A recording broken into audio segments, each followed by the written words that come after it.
What if part of the Nazi racial playbook didn't start in Europe, but in the United States? During the rise of Adolf Hitler, Nazi lawyers and leaders openly studied American race laws. And at the Nuremberg trials, Nazi officials claimed they learned from the US itself. Long before World War II, Hitler admired aspects of American society, not democracy, but racial hierarchy. In his early writings and speeches, Hitler praised the way America expanded westward, removed Native Americans, and built a nation dominated by white Europeans. To Nazi ideologues, America looked like proof that a racially stratified society could exist and thrive.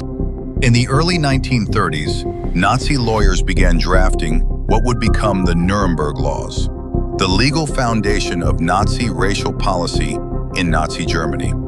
And they looked overseas for inspiration. They studied America's Jim Crow laws, the system of segregation that separated Black and white Americans in schools, housing, transportation, and voting.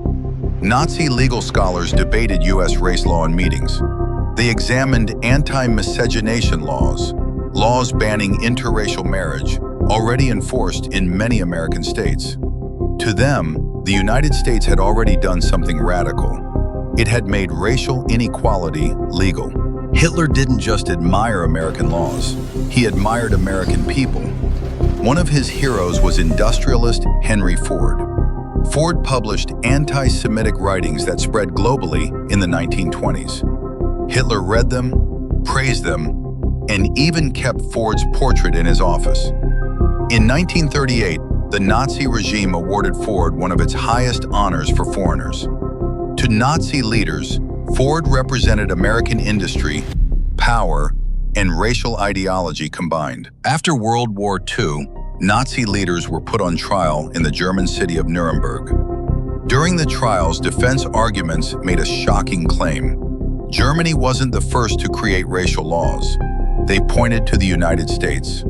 American segregation, American immigration restrictions, American race-based citizenship laws.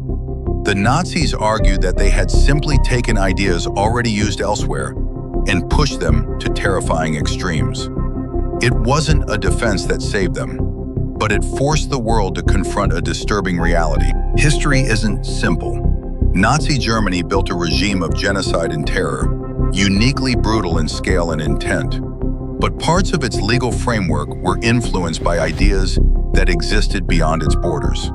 Understanding this history isn't about blame. It's about recognizing how dangerous ideas can travel and why confronting them matters.